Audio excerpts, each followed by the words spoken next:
예, 여러분은 지금 하나님의 집에 와 있습니다. 하나님의 집에 와서 여러분은 거저 와서 거저 가면 안 되죠.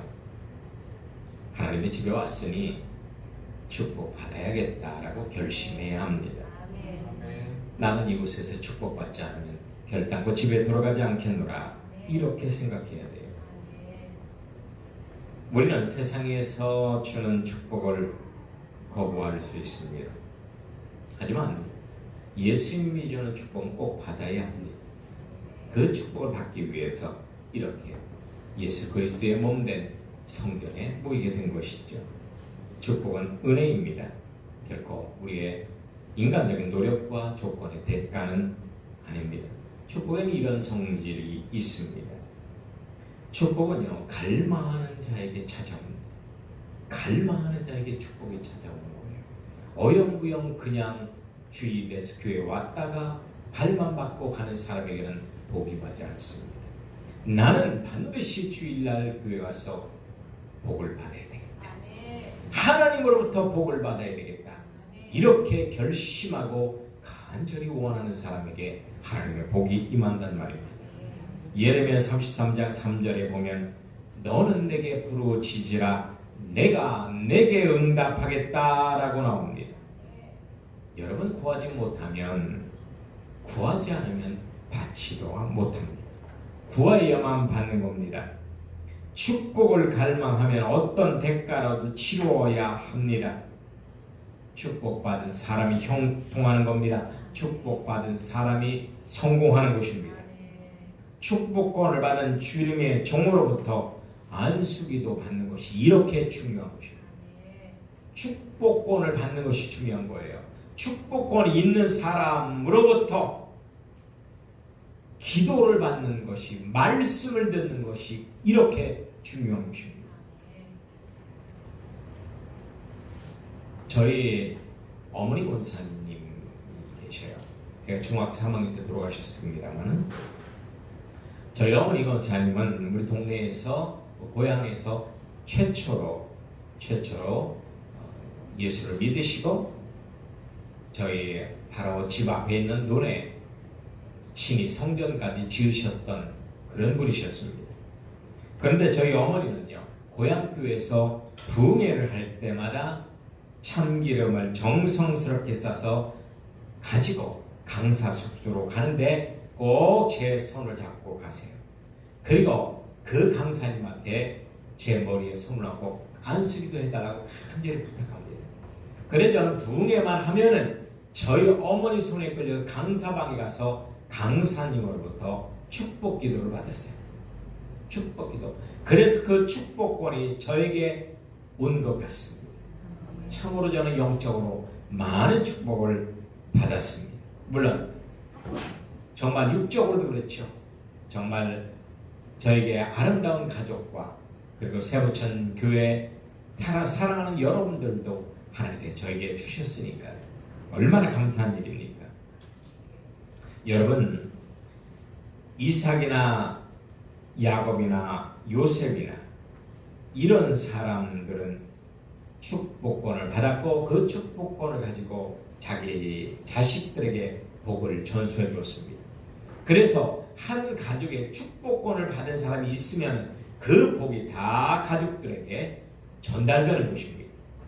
한 교회에 축복권을 가진 사람이 있으면 그 복이 다른 사람에게 전달되는 것이에요. 그래서 우리는 교회에 모이는 것이 그렇게 중요한 것입니다. 성경에서 축복받은 사람은 아브라함, 이삭, 야곱, 요셉, 다윗, 솔로몬, 다니엘, 마리아, 바울, 베드로 등 이런 사람들이 바로 축복받은 사람들입니다. 축복받은 사람들의 정상은 이렇습니다. 축복받은 사람들은요, 마음이 늘상 평안합니다. 마음이 평안해요. 내 마음 평안해. 다윗의 20편, 23편에 보면 얼마나 마음이 평안합니까? 23편을 쓸 때만 하더라도 다윗은 사울 왕에게 쫓기면서 절체절명의 위기 속에 있었습니다.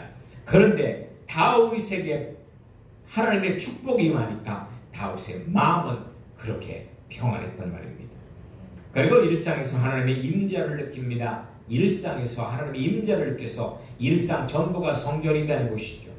그리고 일상에서 하나님의 임재 속에서 그는 하나님께 예배를 드리는 예배자가 되는 것입니다. 그리고 축복을 받은 사람의 기도 응답은 빠릅니다. 기도를 하자마자 기도를 하는 도중에 응답이 떨어집니다. 그리고 축복받은 사람들은 세상에 미련을 두지 않습니다.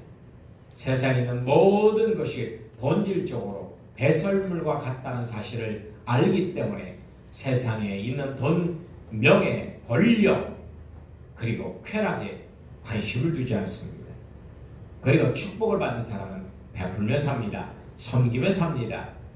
베풀고 섬기는 것을 자연스럽게 생각하고 그것을 실천하며 살게 되죠. 그리고 성경에는 저주받은 사람들이 나옵니다. 가인, 함, 그 다음에 에서, 미갈, 데마, 알렉산더 같은 사람들이 바로 저주받은 사람들인데요. 저주받은 사람의 증상은 이와 같습니다. 늘 마음이 불안합니다. 그리고 하나님의 임재가 임하지 않습니다. 아무리 금식을 해도, 아무리 성전에 와서 기도를 해도, 아무리 많은 돈을 헌금해도 하나님의 임재가 임하지 않습니다. 그런 사람들은 저주의 굴레에서 벗어나야 합니다. 저주의 쇠사슬을 끊어내야 합니다. 그렇게 하기 위해서 그런 사람들은 겸손히 하나님의 종 앞에 가서 자기의 죄를 자백하고 하나님의 종으로부터 축복의 기도를 받아야 되는 거예요. 그리고 저주받은 사람들은 기도하지 않습니다. 기도하려고 해도 기도가 되질 않습니다. 그러니까 저주받은 사람들은 교회가 싫어집니다. 하나님의 말씀이 싫어집니다. 천국이 믿어지지 않습니다. 세상이 너무 좋아집니다. 세상의 맛이 너무나 달콤해집니다. 저주받은 사람들의 특징이에요. 그리고 세상에 과도하게 집착합니다. 소유하기 위해서 착취를 일삼습니다. 여러분, 우리는 축복받은 사람이 되어야만 합니다. 출애굽기 34장 7절에 보면 축복받은 자는 천대까지 베풀 것이며 저주받은 자는 그 아비약을 3세대까지 보응하리라 이렇게 나옵니다. 축복도 유전되고 저주도 유전되는 것입니다. 나에게 저주가 유전된다면 예수의 이름으로 끊어내야 합니다. 축복이 유전된다면 그 축복을 자손 대대로 전달할 수 있도록 내가 더 주님 앞에 바로 서야만 하는 것입니다. 여러분, 축복을 갈아먹는 것들이 무엇이 있을까요? 무엇이 축복을 갈아먹는 것일까요? 첫 번째는 교만입니다. 우리는 겸손해야 합니다. 교만한 모든 복이 다 사라지고 마는 것입니다. 축복은 하나님께 받은 것이라 나를 낮추어야 합니다. 낮은 곳에 하나님의 복이 쌓이게 되는 것입니다. 다 상하고 통해하는 그런 낮은 자세가 필요합니다. 여러분, 물은 항상 낮은 곳으로 흘러서 낮은 곳에서 모이듯이 하나님의 복도 낮은 곳에 쌓이게 됩니다.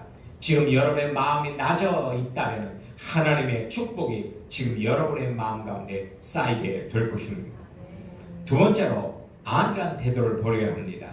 안일한 태도야말로 축복을 가로막는 것이죠. 될 대로 되라 식의 태도는 아니 됩니다. 복에 대한 간절한 갈망이 필요한 것입니다. 여러분, 여러분의 마음 하늘에 여러분의 꿈을 구체적으로 그려보십시오. 여러분의 꿈을, 여러분의 자녀에 대한 꿈을, 가정에 대한 꿈을, 여러분의 사업장에 대한 꿈을, 여러분의 교회에 대한 꿈을, 여러분의 나라에 대한 꿈을 구체적으로 그려보시라는 겁니다. 그리고 세 번째로 축복을 가로막는 것은 게으름입니다. 게으름. 여러분, 우리는 복을 얻으려고 최선을 다해서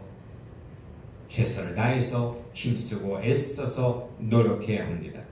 아무것도 시도하지 않고 받으려고만 한다면 몽상주의자밖에 되지 않습니다.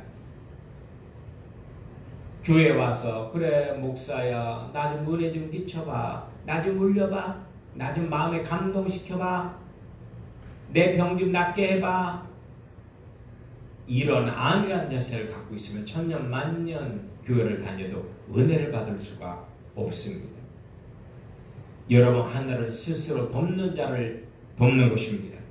일단 움직이는 사람은 뭐든지 얻어냅니다. 스스로 움직이는 사람은 세상을 바꾸는 것입니다. 일단 움직여 보십시오. 그럼 뭐든지 얻게 돼 있어요. 일단 움직여 보면. 그리고 스스로가 계획을 하고 움직이면 여러분의 움직임이 세상을 바꾸게 된다는 것입니다. 자, 그러면 여러분은 축복받기를 원하시죠? 할렐루야? 그렇다면 이것을 꼭 알아야 합니다. 이것을 알면 여러분도 축복을 받을 수 있습니다. 첫 번째로 하나님에 대한 경외심과 믿음을 가져야만 합니다. 하나님에 대한 경외심과 믿음을 가져야 합니다. 누가복음 18장 27절에 보면 무릇 사람의 뭐 할 수 없는 것을 하나님은 하실 수 있느니라 라고 나옵니다.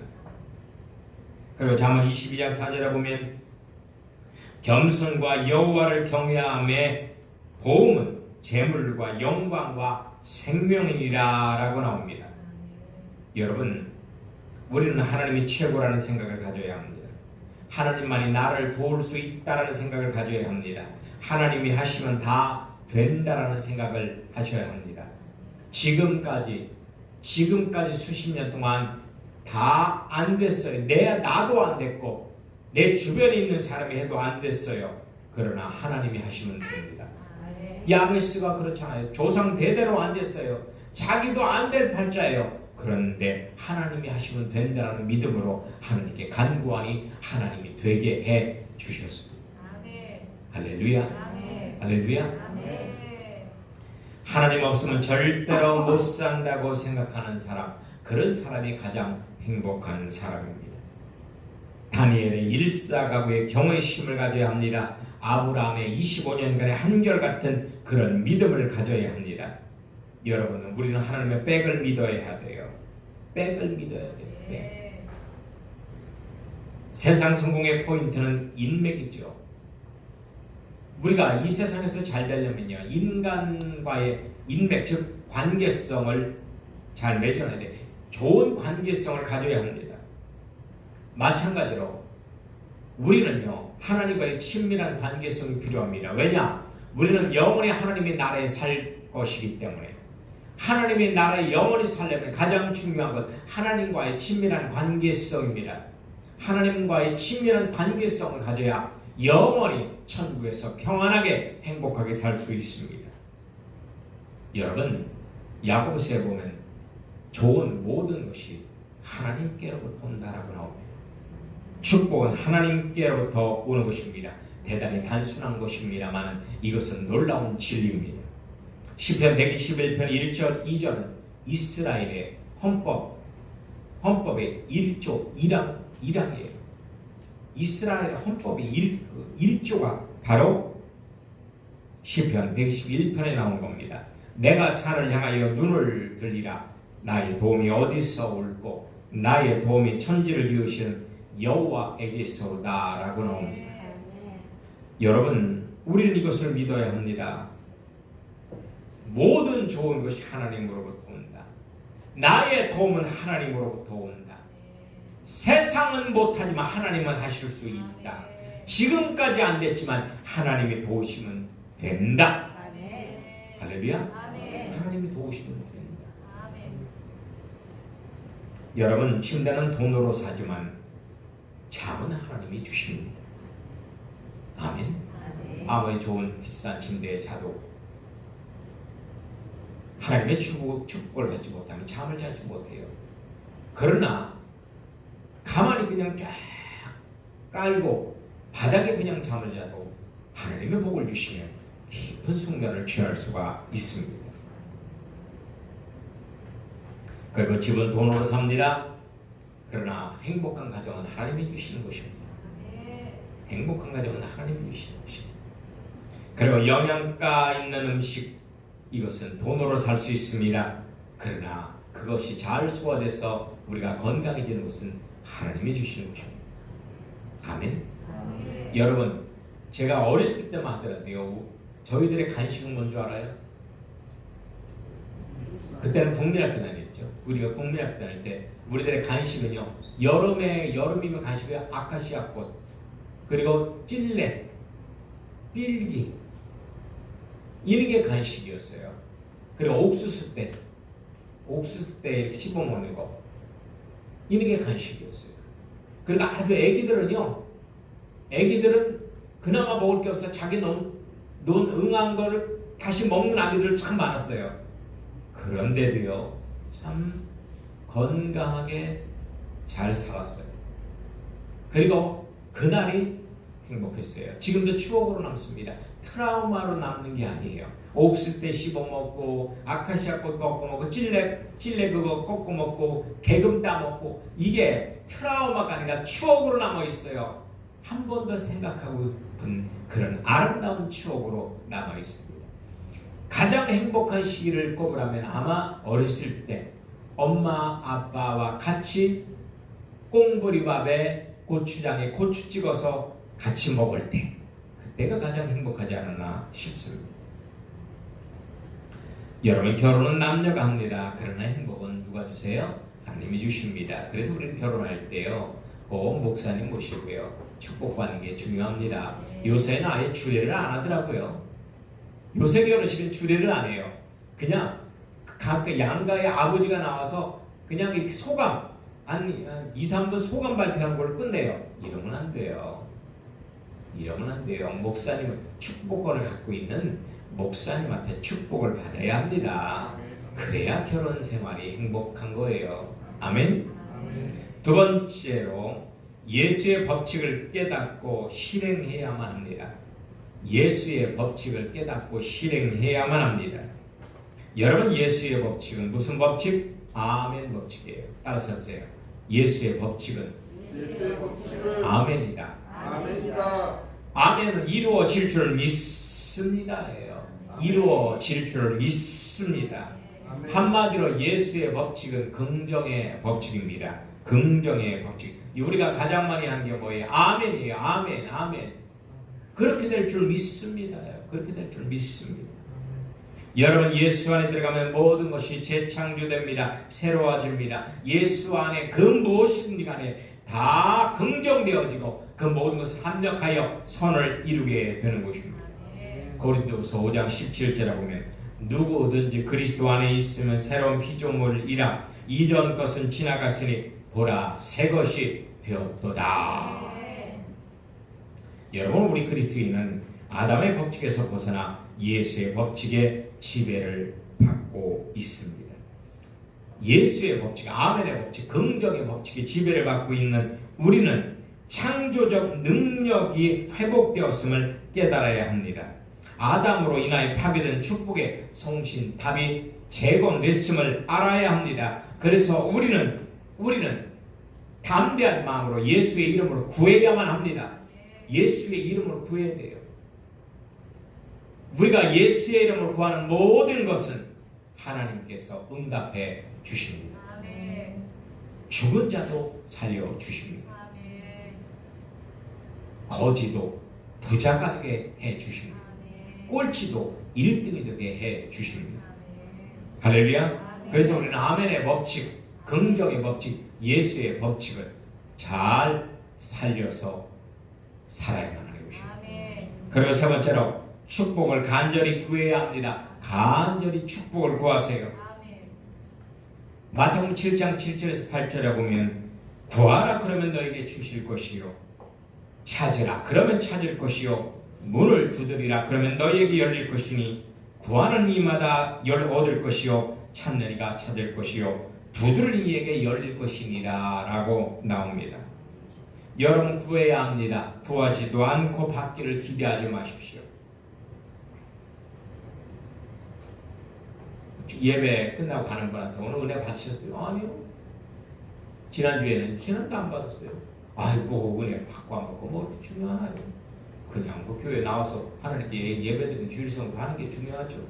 그렇지 않습니다. 여러분, 밥을 먹는 것 자체가 중요하지 않아요. 밥을 맛있게 먹고 밥 먹고 건강하는 게 중요한 거예요. 교회 왔으면 여러분들이 말씀으로 은혜 받고 찬양으로 은혜 받고 기도하면서 은혜 받아야죠. 그냥 교회 왔다 그냥 가는 거 자체가 중요하지 않아요. 뭐 그리 중요합니까? 응? 안산의 어느 교회는요, 노숙자들한테 올 때마다 5,000원씩 준대요. 그러니까 매달 노숙자들이 매주마다 300명 이상씩 몰려온대요. 300명 이상씩. 그리고 끝나고 나면 점심 주고 5,000원씩 준대요. 뭐합니까? 그 노숙자들 왔다가 가는 거. 저는 그 사람들 가운데서 과연 구원받은 사람이 한 명이라도 있을지 모르겠어요. 의미 없어요. 의미 없어요.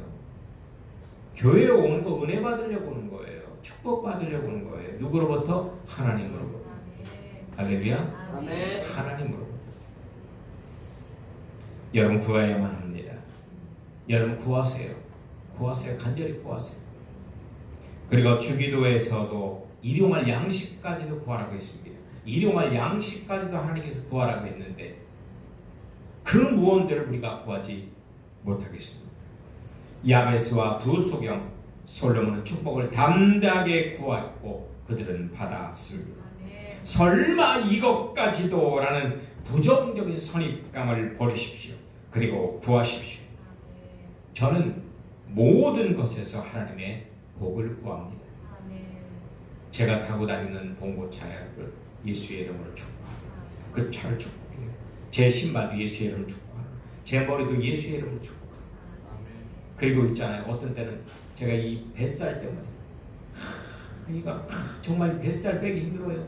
하루에 제가 몸무게 길을 평균 100번 이상씩을 매일마다 합니다. 매일마다 한 100번씩을 하고 1시간 동안을 뛰어요. 왜 그래도 뱃살 안 빠져. 제가 어렸을 때부터 뱃살이 그렇게 있었어요. 어렸을 때부터 뱃살 안 빠지더라고. 근데 어느 순간에 깨달음이 왔어요. 현타가 왔어요. 현타. 아 그렇구나. 이 뱃살을 구성하고 있는 세포도 나의 것이 아니라 하나님의 것이고, 그렇다면은 이 뱃살을 축복해야 되는 것이 마땅한 것이 아닐까. 그래서 예수의 이름으로 뱃살을 축복합니다. 예수의 이름으로 뱃살을 축복합니다. 그럴 때는 좀 살이 빠지는 것 같은 느낌이 듭니다. 뭐 모르겠어요. 빠지는지 안 빠지는지 모르겠지만 느낌은 들어요. 여러분 우리 긍정합시다. 뱃살도 긍정하고, 그리고 여러분들 우리의 빠지는 머리털도 긍정하고, 그리고 우리 나이가 들면서 얼굴도 이전 피부 얼굴의 혈색도 변하고, 그리고 탄력성도 변해요. 그것도 우리가 축복을 합시다. 모든 것을 축복합시다. 저는 정말 축복할 때 뭐냐면 제 소변을 축복합니다. 제 대변을 축복합니다. 이런 거 대단히 중요한 거예요. 응? 건강한 소변, 건강한 대변을 통해서 우리는 일상의 행복을 되찾을 수 있는 것입니다. 아멘. 아멘. 모든 축복은 이미 준비되어 있습니다. 하지만 믿음으로 그것을 구할 때 경험할 수 있습니다. 예수 그리스도 안에 모든 복이 다 세팅되어 있어요. 그것을 우리는 예수의 이름으로 가져다 쓸 수 있습니다. 할렐루야. 얼마든지 가져다 쓸 수 있습니다. 예수의 이름으로 구하는 복은 코로나가 아니라 코로나보다 더 강력한 그 어떤 전염병도 막을 수 없습니다. 세상에 그 어떤 법도 독재자도 막을 수 없습니다. 예수 그리스도가 주는 복은 우리는 충분히 누려며 살 수 있습니다. 이스라엘 백성들 한번 보십시오. 광야에서 애굽에 그 무엇도 가질 수 없었습니다. 다 차단됐습니다. 광야는 농사도 지을 수 없습니다. 비도 한 방울 안 옵니다. 그럼에도 불구하고 하나님께서 그들에게 만나의 복을 주시잖아요. 생수의 복을 주시잖아요. 그리고 그들이 영양가가 떨어졌을 때 내추락의 복까지 주시잖아요. 할렐루야. 이런 복이 여러분에게 충만하기를 바랍니다. 그리고 네 번째로 과감하게 투자해야 합니다. 한번 옆에 있는 분에게 말씀하세요. 투자합시다.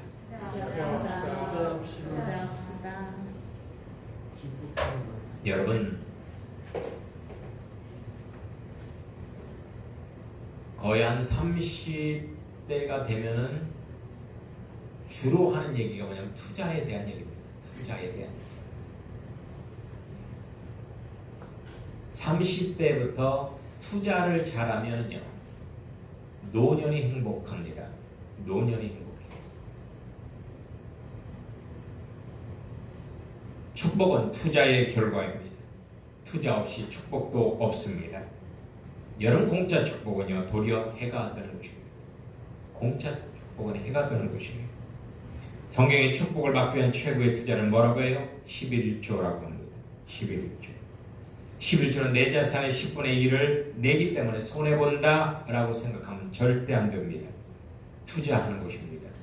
그걸로 인하여 우리 가정에, 내 자녀에게, 우리 부부에게, 내 사업장에 100배, 1000배의 축복이 찾아오는 것입니다. 고린도서 9장 6절에 보면 적게 심는 자는 적게 거두고 많이 심는 자는 많이 거두는 법이다 라고 증거하고 있고요. 마태복음 13장 44절에 보면 전국 마체 감추인 보화와 같으니 사람이 이를 발견하는 숨겨두고 기뻐하며 돌아가서 자기 소유를 다 팔아 그 밭을 샀느니라 나옵니다. 내 소유를 다 팔므로 해서 천국의 보화인 예수 그리스도의 생명, 영생을 우리는 살 수가 있는 것입니다. 지금 가진 모든 것을 투자를 위한 종자 씨앗이라고 생각을 하시기 바랍니다. 종자 씨앗. 여러분, 아무리 흉년이 들고 기근이 와도요 농부들은 절대로 종자 씨앗을 손대지 않습니다. 왜냐? 종자는 더 나은 내일을 위한 희망이기 때문에 그렇습니다. 더 나은 내일을 위한 희망. 여러분, 각 나라에 다 있으리라 생각합니다만 특히나 미국이나 우리 대한민국 같은 경우는요, 먼 미래를 위해서 지하 수백 미터 지하에다가 완벽한 냉동시설을 갖추고 거기다 모든 종자를 다 거기다가 저장해 놨어요. 우리 한국 같은 경우는 식물의 종자만 저장해 놨는데 미국에 보니까요, 미국에는 모든 동물들의 종자까지도 거기에 완벽하게 냉동해서 저장해 놨더라고요. 그래서 인류가 망한다 할지라도 그 종자를 통해서 다시 복원할 수 있도록 그렇게 하고 있습니다. 그게 바로 종자인 것입니다. 여러분, 종자가 있어야 돼요. 여러분의 마지막 종자 씨앗은 바로 11조입니다. 그걸 통해서 여러분의 가문이 재건될 수 있고 여러분의 부부관계가 다시 재건될 수 있는 것입니다. 할렐루야. 사랍다 과부의 투자, 막달라 마리아의 향유 투자, 이 모든 것이 바로 합당한 희생이고 축복받을 수 있는 투자인 것입니다. 하나님께 투자해서 망한 사람 없습니다. 한번 따라서 해보십시다. 하나님께 투자하면 반드시 성공한다. 가장 확실한 투자 방법, 하나님께 투자하는 것입니다. 하나님께 투자하는 거예요. 아멘. 그리고 다섯 번째로 마음을 지키면서 지속적으로 구하시기 바랍니다. 마음을 지키면서, 여러분 야고보서 1장 6절에 보면 오직 믿음으로 구하고 조금도 의심하지 말라라고 나옵니다. 그리고 누가복음 18장에 보면은 하나님께 밤낮 부르짖는 택하신 자들의 원한을 풀어주지 아니하겠느냐, 저희에게 오래 참으시겠느냐, 내가 너에게 이르노니 속히 원한을 풀어주시리라. 그러나 인자가 올 때 세상에서 믿음을 보겠느냐, 이렇게 증거되고 있습니다. 하나님은 나의 형편을 아시는데 뭘 구해? 한번 구했으면 됐지, 뭘 더 구해서 하나님을 번거롭게 하나, 이런 생각하시지 마십시오. 성경에서는 받을 때까지 지속적으로 구하라고 증거합니다. 여러분, 구함의 기도를 포기하지 마시기 바랍니다. 그것이 내가 구하는 것이 내 눈으로 보여질 때까지, 내 손으로 만져질 때까지 그것을 포기하지 마시라 말입니다. 할렐루야. 그리고 마지막으로 받은 것처럼 생각하고 말하고 행동하시기를 바랍니다. 받은 것처럼. 여러분, 로마 4장 17절에 보면 이런 말씀이 나옵니다. 하나님은 없는 것을 있는 것까지 부르시는 이시니라. 할렐루야. 없는 것을 있는 것 같이 부르시는 이시라는 거예요. 이사야 40장에 보면 내 눈을 들어 사면을 보라, 무리가 다 모여 내게로 오느니라. 내 아들들은 원방에서 오겠고 내 딸들은 안겨와 올 것이다 라고 증거합니다. 여러분, 이때가 뭐예요? 이사야가 이것을 쓸 때는 바벨론의 포로로 끌려가기 직전의 상황이에요. 이제 바벨론의 포로로 끌려갑니다. 그럼에도 불구하고 이스라엘의 모든 나라가 이스라엘로 몰려올 거라는 거예요. 지금 이스라엘이 바벨론에 끌려가는 상황인데 얼마나 굳센 믿음입니까? 이런 믿음을 가져야 되는 거예요. 문둥병자 10명은 예수님의 선포 즉시 치유되었다 믿고 제사장에게 달려갔습니다. 달려가다가 치유되는 기적을 체험했습니다. 달려가다가 여러분 예수의 이름으로 목사님으로부터 기도를 받아 예수의 이름으로 나을지어다 하면은 나았다고 믿고 바로 집으로 가십시오. 일터로 가십시오. 병원으로 가지 말고 약국으로 가지 말고. 그러면 가다가 낫습니다. 할렐루야. 그런 기적이 여러분들에게 임하기를 축원합니다. 지금 믿음의 구함이 응답되었습니다. 하지만 천국에서 나에게 배달되는 시간이 좀 필요할 뿐입니다. 예수의 이름으로 구하는 모든 것은 하나님께서 즉각적으로 하나님의 보좌에서 승인해 주십니다. 그런데 그것이 실현되는 데는 시간이 필요해요. 왜냐하면 하나님의 기도는 요한계시록 보면 절차가 있어요. 그 앞에 내생물이 있고 24장로가 있고 7 천사장이 있어요. 그리고 많은 천사들이 있어요.